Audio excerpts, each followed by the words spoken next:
All right, Shabbosai, good morning. Good morning. Let us begin. Sorry, still in the aftermath of some technical issues over here, but I think that we are okay. Welcome back to the Zoom Chavra. It was a great zechus, Baruch HaShem, to see all of you back with us in Shir. My apologies for the last couple of days. I thank you, a very special thank you to Jeremy Lassen, to May Abramson for working so hard to make sure that the daf somehow arrived online, even when we did not have internet here at the shul. We'll begin by thanking our sponsors for this morning's shir. To thank our TALMUD Torah sponsors for the month of Sivan, Paul and Kathy Pollack, for dedicating all the shiurim and drushos this month, and the zechus for refuah sheleimah for Kathy's sister, Donna Baker-Matson. We thank our week of learning sponsors, Brian and Melanie Levine, for dedicating all the shiurim and drushos this month, with tremendous Hakaras HaTov to the entire shiurim. May we zoch arichas HaShem to learn Torah together for many years to come. And then we have a Daf Yomi sponsorship today, and not a sponsorship in memory of Rav Yerachmiel Gershon ben Tzvi Yehudah Edelstein. So Rav Gershon Edelstein, zecher tzaddik v'kadosh l'vracha, not just the Rosh Yeshiva of Panovich, but one of the incredible Gidolei Hadar. You know, sometimes people go ahead and rise to prominence because of things that they do, political parties that they're affiliated with, and then you have, or other different accomplishments, career accomplishments, and then you have some people who literally their entire prominence, their entire greatness is rooted in the Torah that they learn. So you have people, they're more malachim than men. You have people like Rav Chaim Kanievsky, zecher tzaddik livracha, Rav Gershon Edelstein, zecher tzaddik livracha, men whose greatness absolutely, fundamentally, and totally stemmed from the fact that they lived lives totally immersed in Torah. Totally immersed in Torah. And again, with such a diligence and such a commitment, and it was that Torah study that literally made them great. We sometimes speak about the impact that Talmud Torah has on a person, and you see these Gidolim who are personifications of just what Torah does to you when you are steeped in it from morning until night. Incredible loss for Klal Yisrael. We hope that in the merit of our Talmud Torah, Tzaddik's neshama should have an aliyah, and Halavai merit HaShem should be a Melis Yosha for Klal Yisrael. It's also important for us to recognize they also dedicate our learning in memory of Meir Tamari. Meir Tamari was the young man, 32 years old, father of two, who was murdered in a drive-by shooting right outside of the community of Shaked in the Shomron. And again, an overwhelming one watched the scenes from the Levaya. He left behind two young children, and an overwhelming. Unfortunately, in this latest wave of violence, we become, unfortunately, a little bit desensitized. We read it as a news item, and then we simply go on with our day. But sometimes take a step back and to recognize that for a family within Klal Yisrael, their life has been irreversibly changed. Am Yisrael is strong, Jews are strong, and we're able to recover, and we're able to go ahead and regain our life momentum even in the aftermath of tragedy, but it places one on a totally different life trajectory. Two little boys who are going to grow up without their father, right? A young woman who now has to face the uncertainty of life alone. It's overwhelming. Absolutely overwhelming. And we hope that in the merit of our Talmud Torah, that Meir's neshama shav and aliyah, Baruch Hu should give him menucha tachas kanfei hashchina, and a look out for his wife and children in the years ahead.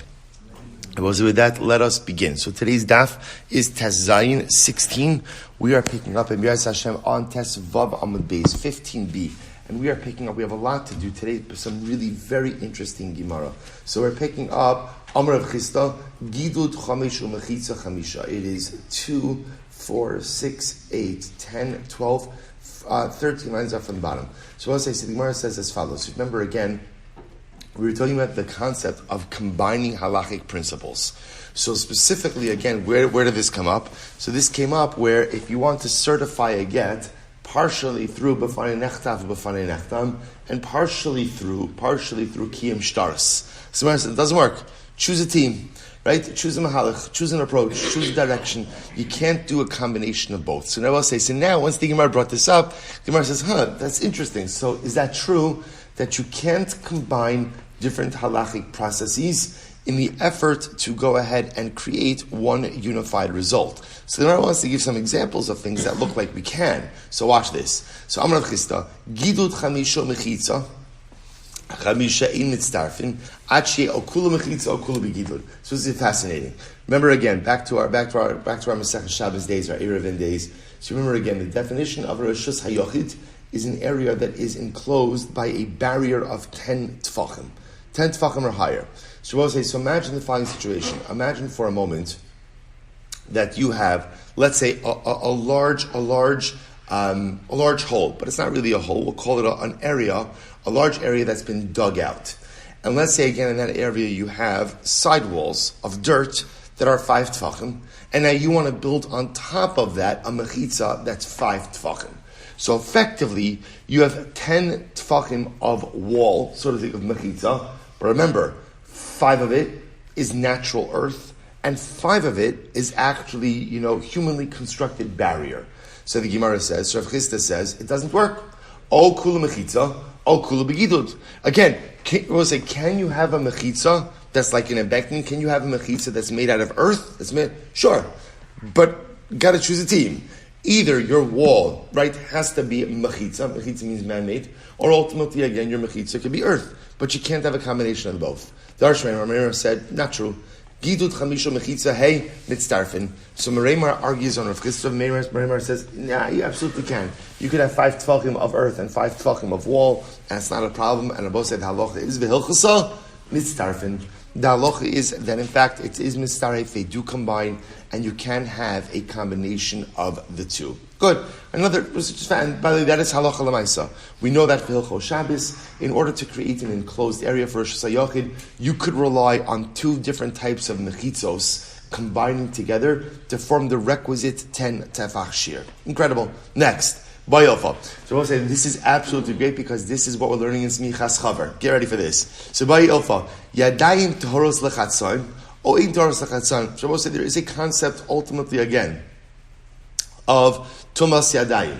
What's Tumas Yadayim? We'll say again, little Smichas Chaver Chazara. What's Tumas Yadayim? Chazal where goes there. Chazal made a decree that hands are shnios. That a hand is an unwashed hand is considered to be a sheni l'tuma. What's the reason for that? Chazal wanted to go ahead and protect truma.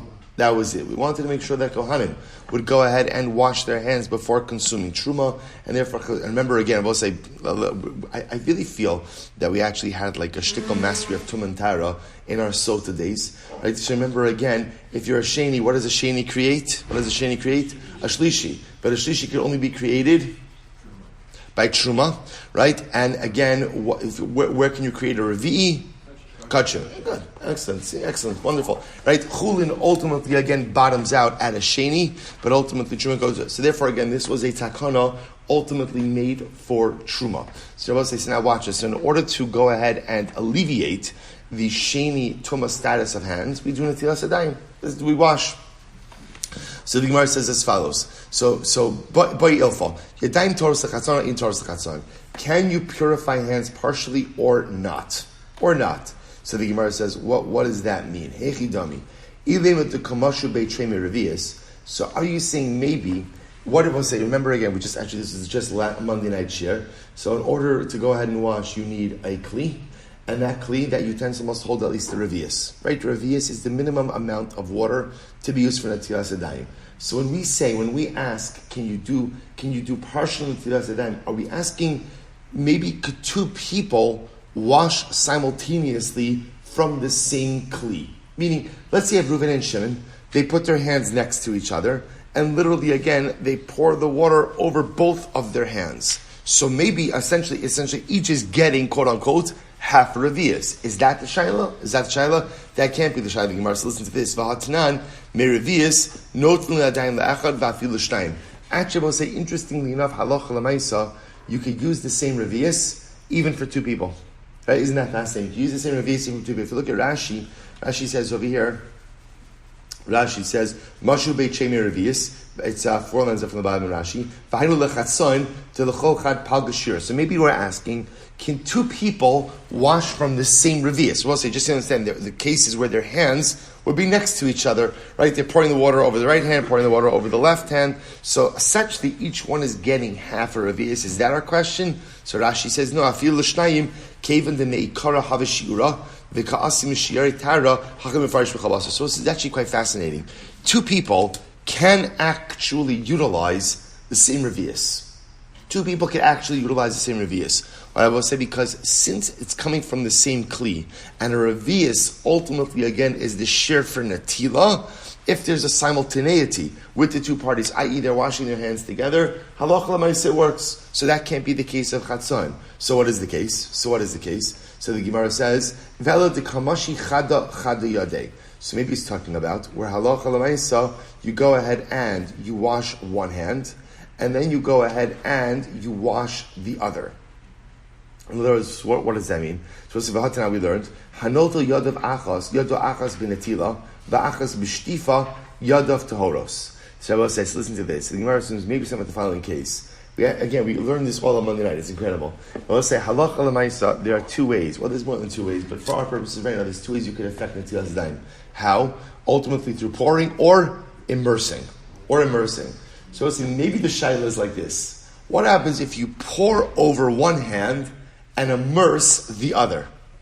Right? So let's say what we're looking for. Just why are we doing this? Why are we doing this? I was thinking the same exact thing, right? Why are we doing this? Let's say, because remember again, we had in yesterday's daf the concept that you can't combine two processes to produce a result. So you can't go ahead and combine the fanei nechtam and the fanei nechtam together with kiyum shtaras to produce a certified get. So we're just now taking that and we're saying, wow, that's really interesting. What about other cases of halacha? So for example, for natilas yadayim, can I wash one hand and immerse the other hand, thereby employing two mechanisms of natilas yadayim to accomplish the same result? So the Gemara says, v'hatnan, we learned, achas b'natila v'achas b'shtifa yadav tahoros. That actually works. So we'll say, so what is the case? What is the case ultimately again of yadav tahoros lechatzon?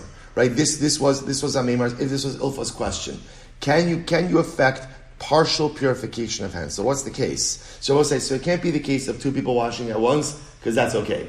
Can't be the case of doing one hand with natila and one hand with tevila, because that's okay. Ve'ela, listen to this. This is fascinating. Ve'ela, dikamashi palga didei. So we'll say, what's the case? The case is where you wash one half of your hand at a time. Now let's say, what does this mean? Take a look at Rashi. It's fascinating.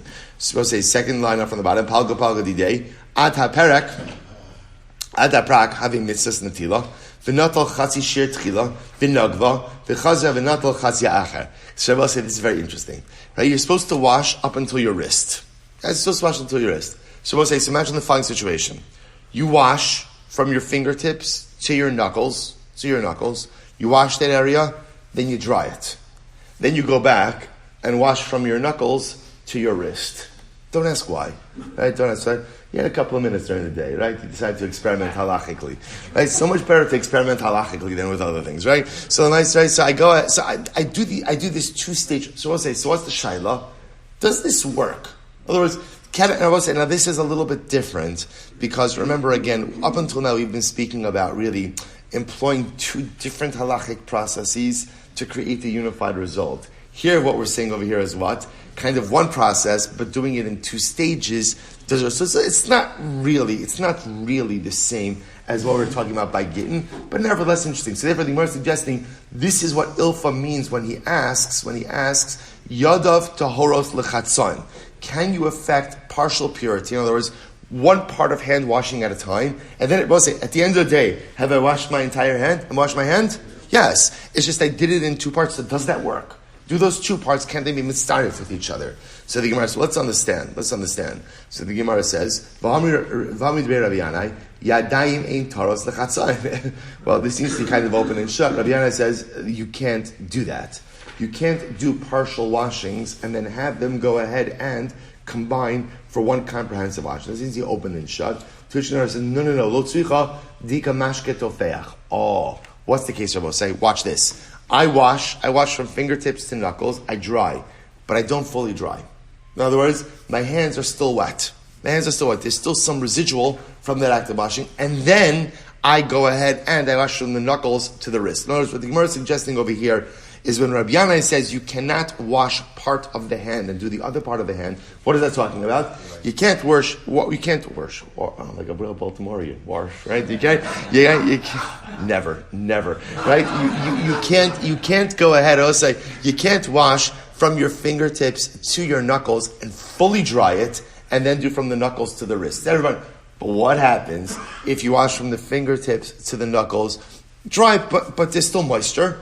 Then go ahead and wash from the knuckles to the wrist. Maybe in that case they can combine, because both say essentially, since there's a residual from the first act of washing, maybe they're still considered to be combined. So the Gemara says, so the Gemara says, who cares? Right? Who cares? Just because there's some moisture left, why should that allow the second washing to combine with the first? After all, v'hatanan we learned, was a top of Tezayin. So this is actually very interesting. So we'll say hanitzok. Nitzok means a flow of liquid. V'kitafros. Kitafros, Rashi says over here is har meshupa shemedrona mechudad harbe. Or we'll say a current of water, right? Or a flow of water running down a slope. So imagine again, you have a sloped hillside or a sloped mountainside. You have water running down it. So we'll say, listen to this. Umashke tofeach, or moisture, eno chiber, lo l'tuma v'lo l'tar. So we'll say, so the truth is, we've actually seen this case before. Just to give you the example of this, if you go ahead and you pour the contents of a tahar kli into a tamei kli, ultimately again, we saw this before, the pour, right, the nitzuk does not connect the two kelim. So therefore, again, by definition, even though again the tar kli is connected to a tamei kli through the pour, ultimately again that pour does not make the tar kli tamei. That's nitzuk, and the same idea applies to kitafros, which is a current running down a slope, and mashke tofeach. So this mashke tofeach, this is what we're talking about. Mashke tofeach, if you have liquid, you dry it, and now there's some left, and then you have more liquid, that residual moisture does not connect ultimately again to the current moisture. Take a look at Rashi. Eno chibor l'tuma kigon hama'arev mekli tar lekli tamei. For example, one pours from a tahar utensil to a tamei utensil. V'nitzuk kiluach mechaber mashke shnei hakelim eno chibor l'tamei mashke hal yonim. So it's exactly what we just said. You pour from a tahar kli into a tamei kli. The fact that the two kelim are connected by the stream of liquid does not make the tahar kli tamei. V'chene kitafros im ha'aviru derech daf hanasuchim madra tachtonim b'chubarim l'tuma. We don't have to go through the rest of this. But look at Rashi. Tofeach latfiach, the next one. Rashi says sheyesh mashke harbe. For example, let's say you have a lot of liquid. Shim tafach bo. I'm getting ahead of myself. So we'll say. So the point over here is, right, without even descending into all of these halachas, what did the Bryce explicitly say? The Mishnah explicitly said that tofeach, mashke tofeach, moisture does not create a connection. Residual moisture does not create a connection. So let's plug this back. So therefore, again, we seem to have answered our same question, which is, remember, where are you supposed to, let's go through Hilchos and Design. Where are you supposed to wash until? From your fingertips to your wrist. So in the case in question, Rabbi say, what am I doing? I'm washing from my fingertips to my knuckles. I'm drying. But, my hands are still moist. There's still moisture there. Then I go back and wash from my knuckles to my wrist. So what's my shaila? My shaila is that considered to be one act of comprehensive hand washing?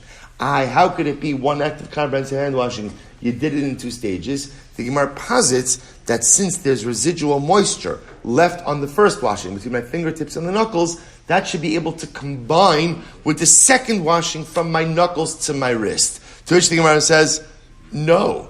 It's a Mefurish Mishnah. The Mishnah says that mashke tofeach eno chibor. Just like a pour is not ultimately again a connection, so to residual moisture is not a connection either, and therefore that's not kol natilas yadayim. To which the Gemara says, no. Lo tzricha, we'll say second line down from the top, Tez Zayin Amud Aleph, Lo tzricha, di'ika tofeach lahatfiach. Ultimately, the Gemara say, what's the case? It's actually fascinating. What's the case? The case is where halacha l'maisa, there's so much moisture that it has the ability to convey wetness to something else. Or as Rabbi say, in halacha, there are different gradations of moisture. There's what's called tofeach. Tofeach means there's moisture, right? But not enough moisture to make something else wet. Then there's tofeach lahatfiach, which means there's so much moisture that it has the ability to convey moisture to something else. That if we're to touch something else, it would make that wet as well. So Rabbi said what the Gemara is suggesting is as follows. That halacha l'maisa, maybe, in the case of where I wash, so fascinating, in the case of where I wash, and ultimately again, I dry the first part, and then, so there's a little bit of moisture, but if you were to touch that moisture to something else, it would not make that second item wet. Everyone agrees in that case, then when you go ahead and you wash the second part, from your knuckles to your wrist, it doesn't combine. But maybe, when after washing the first part, from your fingertips to your knuckles, there's so much moisture that if you were to touch it to something else, that second item would become wet. Maybe that's enough residual moisture to combine with the second washing as well. To which the Gemara says, but we learned that as well. Hanami tanina. So let's listen to this. Hanami tanina. Tofeach latfiach chibor. So we learned that already. That halacha l'maisa, if something is like dripping wet, very moist, that it can convey moisture to something else, it can serve as a connection. To which the Gemara says, well, maybe, we already learned this. The Gemara says, Dilma le'in mikvaos Rabbi Yehudah. Well, maybe this is just a din in the mikvah, and ultimately reflective of the view of Rabbi Yehudah. In other words, Rabbi say, maybe the concept, so just to understand where we're heading right now, let's just keep track of this, right? So, halacha l'maisa, let's go with what, right? How should you wash your hands, Rabbi say? How should you wash your hands? In general, be normal. Right? Be normal. It's good advice in life. In other words, there's some people that are always looking for the cones.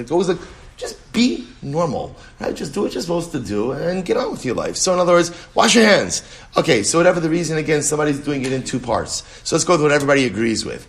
If you wash fingertips to knuckles and dry, fully dry, and then go from knuckles to wrist, everyone agrees? No good. Let's say you wash fingertips to knuckle, dry, but leave a little bit of residual moisture, but not enough moisture to convey moisture to something else, and then wash the second part. Everyone agrees? Doesn't work. We'll say you wash fingertips to knuckles, dry, but your hands are still wet. As evidenced by the fact that if they were to touch something else, they would make that second item wet, and then you wash from the knuckles to the wrist. What's the halacha? It works. Based on the Gemara, it works. Because tofeach la tfiach, moisture, right? Moisture that is moist enough to convey moisture to something else is called the connection. It's called the chibor. So Gemara says, okay, but we learned that already. That's not a chiddush. To Gemara says, one second, maybe we learned it, but we learned it in an interesting context of mikvos. Supposed to listen to this. This is such a great case. So let's say Tes Zayin Amud Aleph, 5 lines down. Disnan mikvah sheshba arba'im sa. Supposed to listen to this. Let's say you have a mikvah that has exactly 40 sa'ah. Right? So what happens? Mechuvanos. The yardu shnayim v'tavlu. Watch this. I will say now. What happens? 2 guys go into the mikvah at the same time. Right? Ruvain and Shimon. If you've ever been in that matzah, it's uncomfortable, right? But Lamaisa, right? 2 guys go into the mikvah at the same time, Ruvain and Shimon. Now we'll say, now watch this. So we'll say, what are we concerned about? When one of them leaves the mikvah, no, not a chatzitza issue, because remember, there's a little bit of room in the mikvah. Let's calm down over here, right? It's not that kind of thing, right? So the mice again. So let's say, what are we concerned about?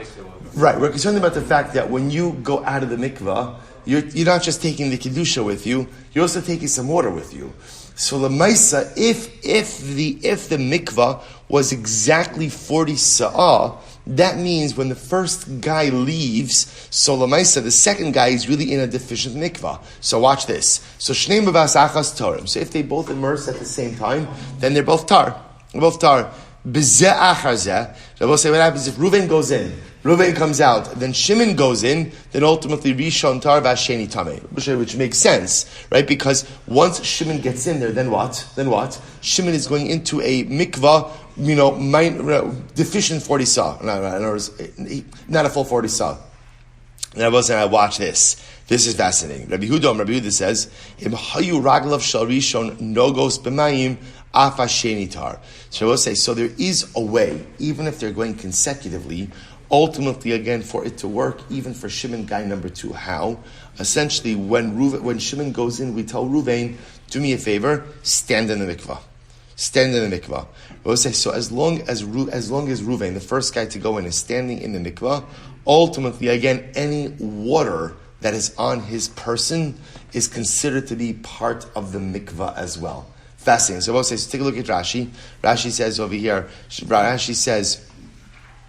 no goes b'mayim. So as long as Reuven is standing in the mikvah at the time that Shimon is immersing, Rashi says af sheni tar dekeman demechabri mayim sha'al harishon l'mei mikvah damu. Because we'll say it's as if that halacha l'maisa, any water, since Reuven is standing in the mikvah, any water on him is considered to be part of the mikvah. Therefore, when Shimon goes in, Shimon halacha l'maisa is immersing in a complete mikvah. So we'll say, so again, what does that have to do with what we're saying? Because here's a case of tofeach lahatfiach, right? Reuven is dripping wet. So what do you see from here?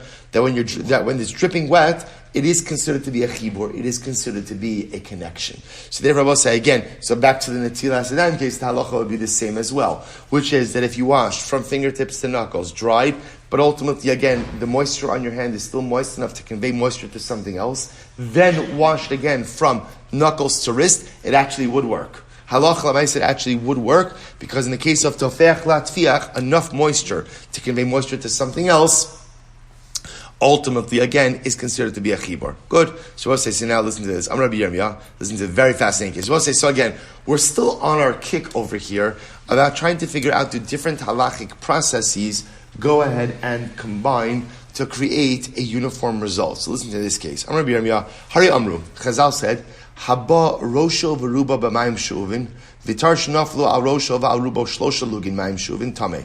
They will say, this is a fascinating halacha.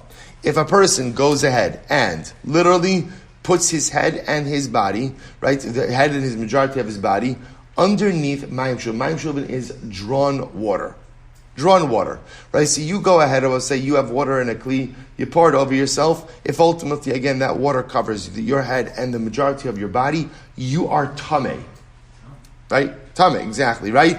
Or if you have a Torah person upon whom 3 lugin of mayim shuvin fell upon your tameh. Now, what's going on over here? So we'll see. This is fascinating. Look at Rashi. Rashi is the first wide line. This is fascinating. Tameh l'truma ad sheyitbol. And we'll say this is a rabbinic decree. We'll say, here it is. This is incredible. So in other words, you go ahead and you pour drawn water over yourself, right? Take a bucket of drawn water or a large barrel of drawn water. You pour it over yourself. You are tameh for truma purposes. Now, what is this halacha? And I'm supposed to listen to this. Umigzeras shmonas hadavar he parakam in the Masech Shabbos. Befarish my timer gazer ala. Let's listen to this. Why did Chazal institute this? Fascinating. Lefi shahaya lahem ma'aros sruchim letvila ula achar tvila hayu rochtzin b'mayim she'uvin v'eschilu lomar lo elu matarin ela elu matarin v'gazra alein v'shuv gazra atar shnaf alav shlosha lugi mayim she'uvin di'i lo ha-kamar. Let's listen to this. People, remember, for a mikvah, what do you use for a mikvah? Right? Gathered rainwater. So I will say, there used to be mikvahs that were accumulated rainwater, that accumulated in caves, that people used for tefillah. What was the problem? It was gross. Right? The mikvah just, again, it was kosher, but it was very unpleasant. So what would people do? After the mikvah, what would they do? Take a shower. Over time, what ended up happening was people thought, what affected the Tara? The shower. So we'll say, so Chazal felt there was an incredible danger, right, to the core halachos of Tuma and Tara, and therefore halacha l'maisa Chazal were gozer, that if you take a shower after the mikvah, right, mayim she'uvin, you go ahead and you wash after the mikvah, ultimately, again, you are tamei for truma purposes. Right? Fascinating. All of this was to safeguard the actual halachos of tevilah, of immersion. Okay, so let's now watch this. So here's the shayla. By Rabbi Yirmiyah, chetziav bebiyah, the chetziav binafila mai. So I will say, so now remember again, there are two ways in which you could become tamei post-immersion, right? Number one is ultimately mayim shuvin, drawn water, poured over your body. Ultimately, again, right? Or I should say, habarosh of ruba mayim shuvin. You enter. Well, say it's going to be like a shower. Right? So again, putting your head and the majority of your body underneath drawn water, right? Or 3 lugin of water that go ahead and fall on you. So here's the shayla. I will say, what happens if I showered half of my body and then water fell from a different source on another part of my body? So does that, so now I will say, effectively, my entire body, right, has come under drawn water. Part of it benefila, and part of it ultimately, again, through entering. What's the halacha? Teiku. So we'll say, what is this shaila? Again, once again, it's the same shaila. It's different processes combining to form a comprehensive result. Does that work over here? Teiku. Good. Next case, Amra Papa. Hari Amru Bal Kari Cholish Nasalav Tishakab Mayim Tar. So we'll say this, we know that there's halacha Bal Kari. So Bal Kari, remember again, was a Takanas Ezra. Ezra Ukirashi, Bal Kari Choletar, the Divrei Torah, the Ezra Tikin Tvilin Bal Karion, Kodun She's Aska Torah. So let's remember again, Ezra came along and instituted that if a man has a seminal mission, he has to go to the mikvah before studying Torah.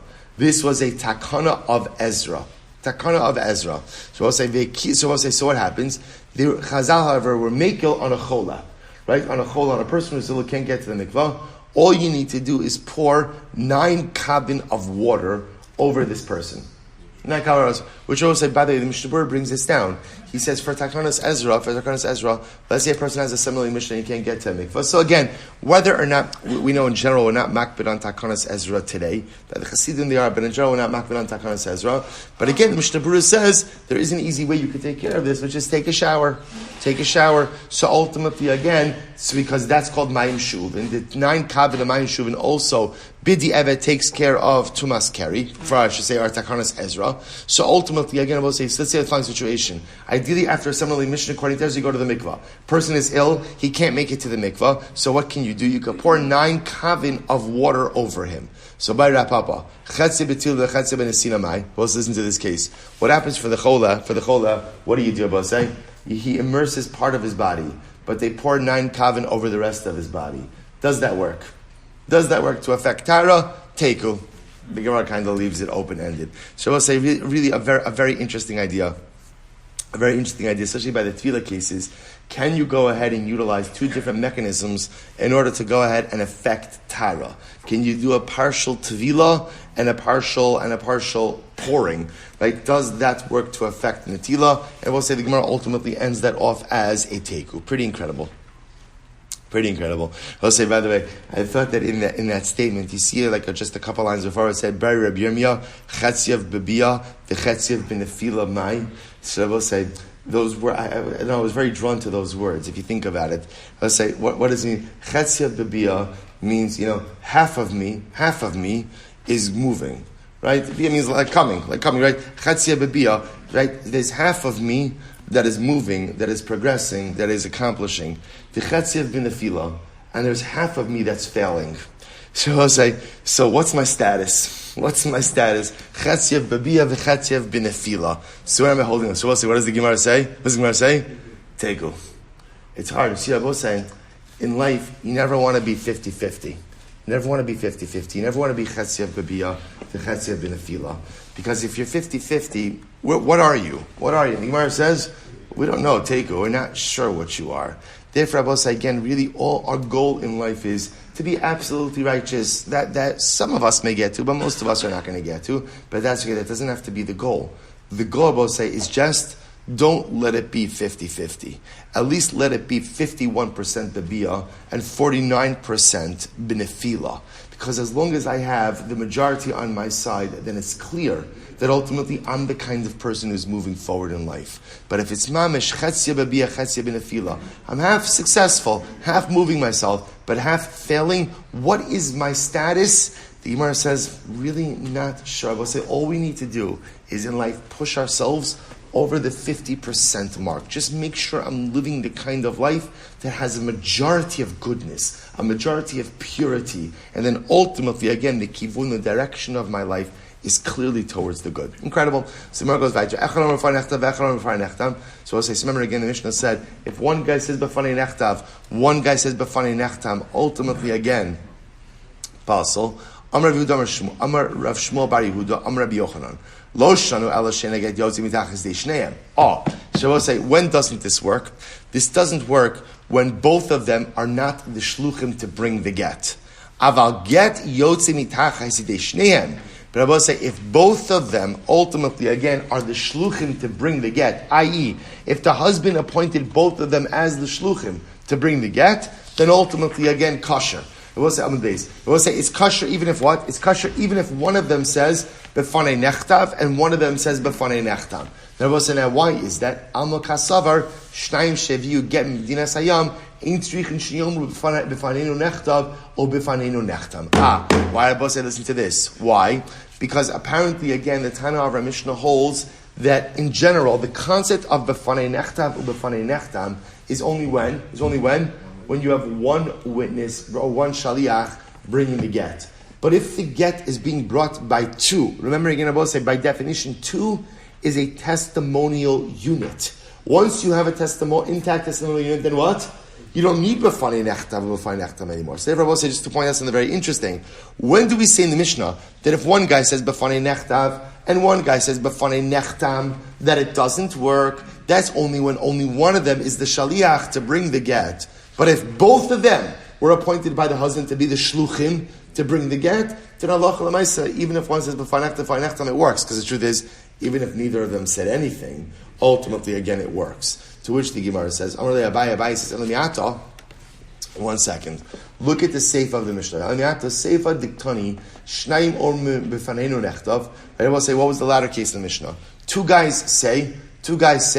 Ultimately, again, it was written in our presence. One says, it was signed in my presence. Right? So you only have one, right? So ultimately, Pasal.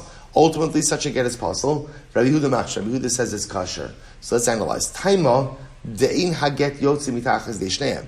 Now we'll say now, bepashtos, the reason ultimately again that it's not good is because you have only one witness bringing the get, not two. So the Gemara says, ha get yotzi mitachas deishneim machshir rabbanan. Ultimately, but it sounds like over here that if two witnesses were to bring the get, then halacha l'maisa, it would work. It would work, because we'll say any time you have two witnesses, I say witnesses it's really two shluchim, right? Any time you have two shluchim bringing the get, I'll say, remember again, that obviates the entire need in general for b'fanei nechtam. Amar le'in, he said, yeah, that would be true. That would be true. V'chi ein get yotzi mitachas deishneim b'mayfli. So we'll say, when you only have one witness bringing the get, so what is the machlokes over here? What is machlokes with the rabbanon? So let's listen to this. So Mar Savar Gazrin Dama Asilach Bekim Shtaras Talmud. So one opinion says we are concerned that you may come to go ahead and confuse this case with a regular case of Kiyim Shtaras. Umar Savar Lo Gazrinon. And the other opinion says, no, we're not worried ultimately again that you may come to confuse this with a regular case of Kiyim Shtaras. Since I will say, remember again, this is a case that's happening through one witness. Lishnachrin, was another version of the previous discussion. Lishnachrin, Amr of Shmuel Bar Yehuda, Amr of Yochanan, Afilu get yotzi mitach hasidei shneim pasal. Even I will say, if the get is produced by two witnesses, by two shluchim, it's still going to be pasal. Alma kasavar, what do you see from here? Shnaim sheviu get medinas hayam tzrichin sheyomru b'faneinu nechtam. So we'll say in this alternate version, we're reaching the opposite conclusion that even if two witnesses bring the get, they still have to say b'faneinu nechtav or b'faneinu nechtam. I'm really Abaye says 1 second. So we'll say this is just the opposite version of the previous discussion. I'm really Abaye says 1 second. 1 second. Elamiata. Seifa diktani shnayim or b'fanei nechtam v'achar or b'fanei nechtam. What about the later case in the Mishnah, where ultimately again you have two witnesses saying the get was signed in our presence, or written in our presence, and one witness says the get was signed in my presence. Pasal. The Rabbanan say it's pasal. But Rabbi Yehudah says ultimately again it's kosher. Afilu get yotze mitachas deishneim pasli Rabbanan. Would that be true that even if two people produce the get, two shluchim, that ultimately the Rabbanon would still pass it, Amar in. So ultimately, again, he responded, yes. If that's the case, by my kamiflagi, so we'll say, what are they arguing about? So ultimately, again, what is the source of the machlokes? So my kamiflagi, mar savar lefi shein bekiyin l'shma, umar savar lefi shein edim mitzuyin l'kaimo. So we'll say, literally, back to where we started. Rabban and Rabban, incredible, back to where we started. So we'll say, so what's the machlokes Rabbi Yehuda and the Rabbanon? The machlokes Rabbi Yehuda and the Rabbanon seems to be about the reason for befanei nechtav ubefanei nechtam. That again, I will say, so take a look at Rashi. Rashi is, you see Tosas Alma? So if you look at Tosas Alma, just move your finger all the way to the left. It's right there. So listen to this. So Tanakama Savar, the Tanakama holds, Lefi She'in Bekiyin L'Shma, Hilchach, Shnaim Sheviu Get Suichin Lomar, Vahani Lo Klum Amru Kidamina. So we'll say, the Tanakama, i.e. the Rabbanon, hold that the entire reason for Befanei Nechtav or Befanei Nechtam is because in Medina Hayam, they were not Bekiyin L'Shma. Now we'll say, because of that, even if you have two witnesses bringing the get, they still have to say Befanei Nechtav or Befanei Nechtam. Right? You still need it. On the other hand, Rabbi Yehuda holds Lefi She'ein Eidin Mitzuyin L'Kaimo. And therefore, again, according to Rabbi Yehuda, once you have two shluchim bringing the get, then what? Your kiyam shtaris is right there. There is no need for befanei nechtav or befanei nechtam. So what we'll say. So therefore, again, in this second version of the machlokes Rabbi Yehuda and the Rabbanan and the Mishnah, it is back to our original machlokes Rabba and Rava, namely again edim mitzuyin l'kaimo, mitzuyin l'kaimo in bikiyim l'shma. To which the Gemara says, 1 second, that's interesting. So lema the Rabba the Rava tanoihi. So Rava says, it's interesting. So apparently, what began as a machlokes Rabba and Rava, right, the machlokes Amoraim, now turns out to be a machlokes Tanoim. Very interesting. To which the Gemara says, no. Lo. The Gemara says, lo. Rava mataris kilish nakama. The Rabba Rabosai. Rava will say no. Rava prefers Rabosai to ultimately go ahead and accept the first version of the machlokes, where the machlokes between Rabbi Yehuda and the Rabbanon was really focused on whether or not we will come to confuse Gittin with Kiyam Shtaras or not. So that's Rava. So therefore Rava sidesteps this. But Rabba Amalacha, Rabba will say no. The Kuli Alma Ba'ina L'Shma. Ultimately, everyone agrees that obviously the reason you need B'fanei Nechtav or B'fanei Nechtam is to certify the L'Shmakite of the get. So what's the case over? Shabbos in the Mishnah. What's the machlokes Rabbi and the Rabbanon? Watch this. La'achar shalamdu. We're dealing, Rabbi say, and again over here in a situation where they already learned the halachos of lishma in chutz la'aretz. Shabbos, remember we saw this before. L'gzera shemiyachzer hadavar l'kilkulo kamiflagi. And we'll say, so what are we concerned about? Do we have to legislate lest the matter return to what it once was? Remember we saw this before? We'll say a number of interesting facts in the machlokes Rabba and Rava. Even Rabba, who holds that originally the need for befanei nechtam befanei nechtam ultimately was because lefi she'ein bekiyin l'shma. They were not proficient in laws of l'shma overseas, outside of Eretz Yisrael. Even Rabba agrees that what happened, there was a turnaround. Chutz la'aretz Jewry got his act together, right? And suddenly they became proficient in l'shma. I will say, what's the concern now? The concern is, do we have to be afraid that things will regress? So Rabba suggests that's the machlokes Rabbi Yehuda and the Rabbanon. The Mar Savar Gazrinan, Umar Savar Lo Gazrinan. One opinion holds, i.e. the Rabbanon, that Allah Chalamais, we have to be concerned that things are going to regress, and therefore what? Even when two witnesses are bringing the get, ultimately, again, they still have to say befanei nechtav or befanei nechtam, even though, again, right now we know that Gittin written in Medinas Hayam are absolutely written l'shma. We have to be concerned that, again, things may regress, and therefore, again, even if two witnesses are bringing it, they still need befanei nechtav, befanei nechtam. On the other hand, Rabbi Yehuda holds Mar Savar Lo Gazrinan. On the other hand, Rabbi Yehuda holds, no, that is not the case. That Allah Chalamaysa, again, now that we're dealing with the situation of Achar Shalamdu, ultimately, again, after they learn the halachos of Lishma, we're therefore, again, there's no real need for befanei nechtam anymore, and we are not concerned that what? That Allah Chalamaysa, things are going to regress, and therefore when two bring the get, when there are two shluchim, there is no need for befanei nechtav u befanei nechtam.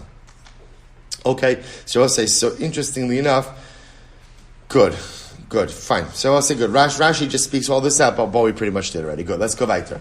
V'liflog nam Rabbi Yehuda bereisha. So I'll say, why doesn't Rabbi Yehuda argue in the first case as well? Or we'll say, look at Rashi just a moment. This is Rashi in the wide lines on the bottom, 3 lines in. V'liflog nam Rabbi Yehuda bereisha. Be'echad omer b'fanei nechtav. Ve'echad omer b'fanei nechtam. So let's remember again, in the Reisha case, where you have one guy saying b'fanei nechtav, one guy saying b'fanei nechtam, kevan diyotzi mitachas deishnehem, telakaimu leka lemechash, ulishma nami halamdu lekilkuna. So we'll say, so again, I just also want to point out, remember, one of the things we established in the last parak is that Rabbah agrees with Rava.